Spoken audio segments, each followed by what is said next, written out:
Well, hello, everybody. I'm Ed Parcaut. I'm here with Bobby Atkins. And today's show is something I wanted to do. And what it is I've been running into requalifying people from other people. And I ran into where a lot of people had no idea what closing costs are.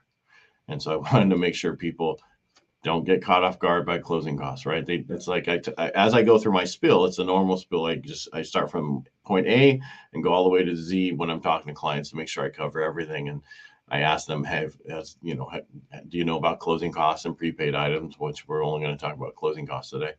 And they're like, huh? What are you talking about? I go, didn't your last person you got qualified with explain this? Oh no, they only told me about my down payment. So then I have to go through the fun part of explaining to them that what closing costs are. I don't have it on the screen. You don't have to read it, but basically there's a bunch of stuff that you have in there that you negotiate with the seller as the buyer, who's paying half of what and who's paying other stuff, right? And a lot of them have to do with, you got your government recording costs, appraisal fees. Normally the buyer is paying the appraisal fee and credit report fees, and I explained that to them.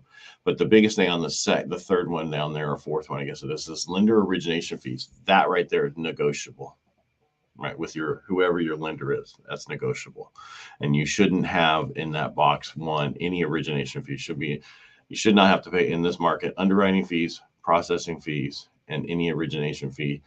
Now, discount point is something totally different. That's actually paying to buy the rate down. That's different. But a lot of companies that you see on TV and their fine print will say there is 2 points. Well, that's not necessarily needed.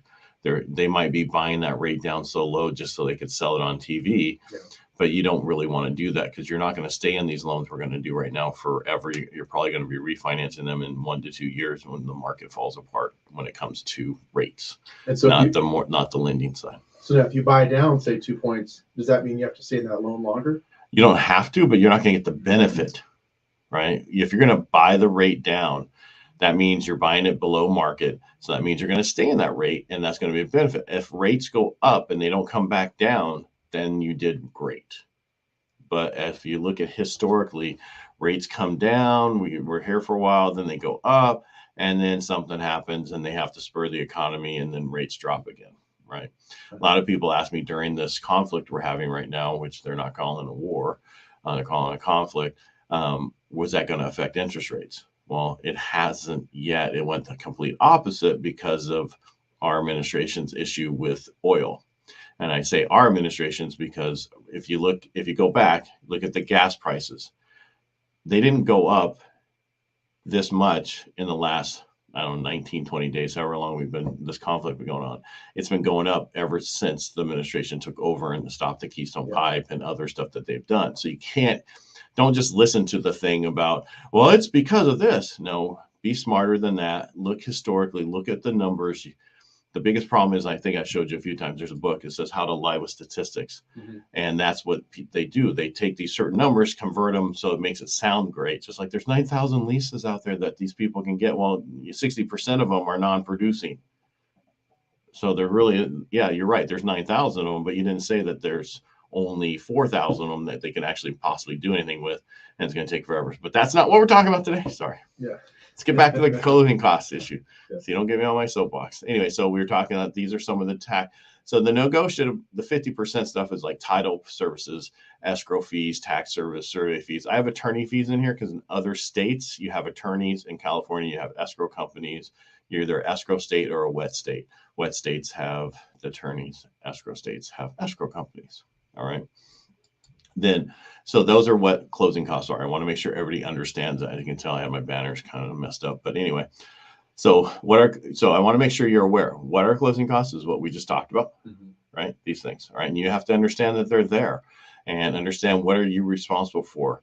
And on average, I always say with the stuff we're dealing with, if it's a $300,000 home, it's probably going to be on average between $2,700 to $3,500, depending on what you negotiated. And in this market, it could be higher because you might say, I'm going to pay the seller side stuff too to get that offer. Yeah. Right.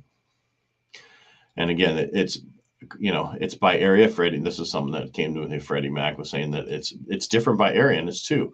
But it's as you plan. This is the biggest thing, and I talked about this. I don't know if you know this, but I'm writing a book for our industry and basically how, No, I didn't know that. yeah, for buyers to understand how to Yeah. buy a house.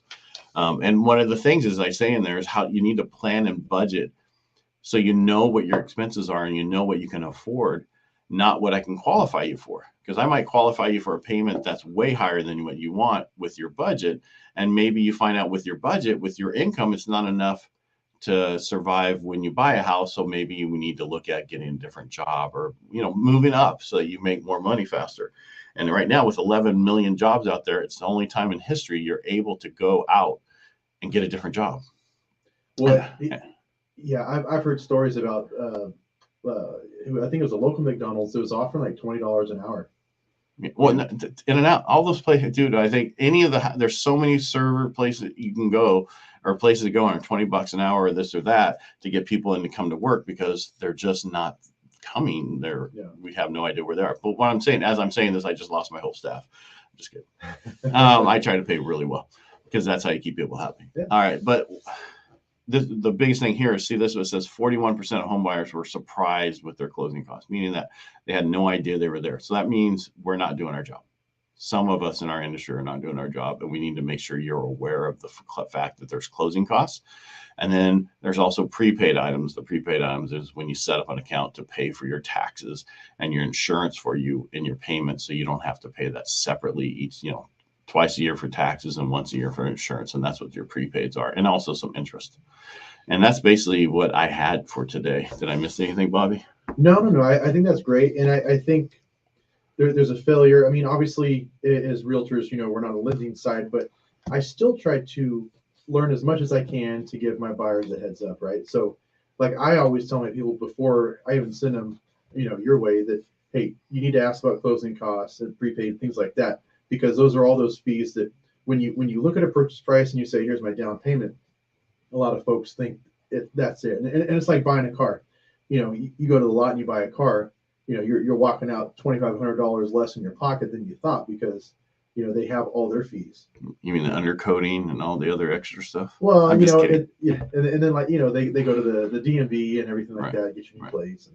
But no, you just need to understand there's down payment, which, can be gifted, and closing costs can be gifted.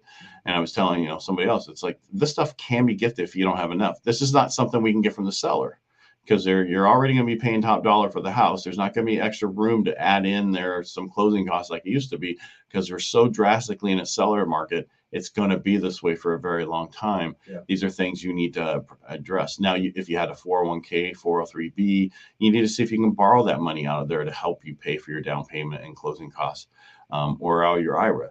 And the reason I say you need to ask is because every 401k, every 403b is different and has set up differently how they set up per individual companies. So you have to check to see whether you can borrow or whether you can take that out as cash. If you can take it out as cash, take it out as cash. That way, just pay the taxes on it.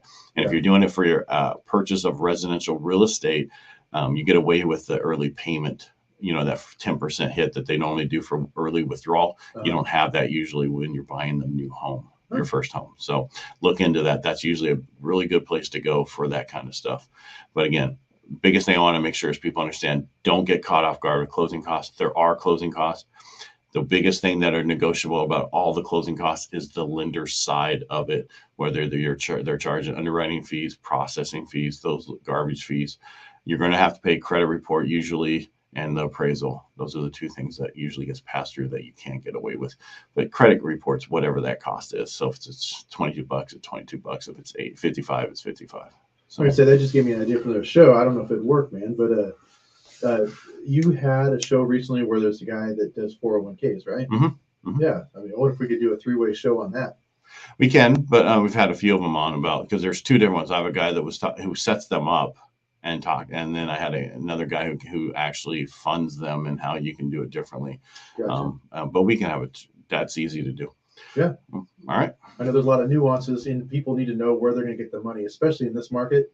We have to be competitive, and we're going to be paying over. And a lot of times, you're going to be paying cash out of pocket over. Right. And the biggest thing about the 401k that you brought up, it doesn't matter who I have come on talk about it. You have to go to your company's 401k provider and find out what's in the fine print, what you can and can't do. So we could have somebody out here talking about, I'm not trying to get rid of your, it's a great idea, but I'm just want to let people know you need to go to your company's person who manages the 401k or 403b and find out what you can do. Yeah. All right. Because it's always different.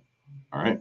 Perfect. All right. Well, I think it was a decent show. If you like what we're doing here, and I did it at the last minute when I'm not supposed to, make sure you subscribe, like, and comment. And if you're watching this after the fact, please let us know. Hit #replay, and we'll be back here on Tuesday. Thanks. Have a great day.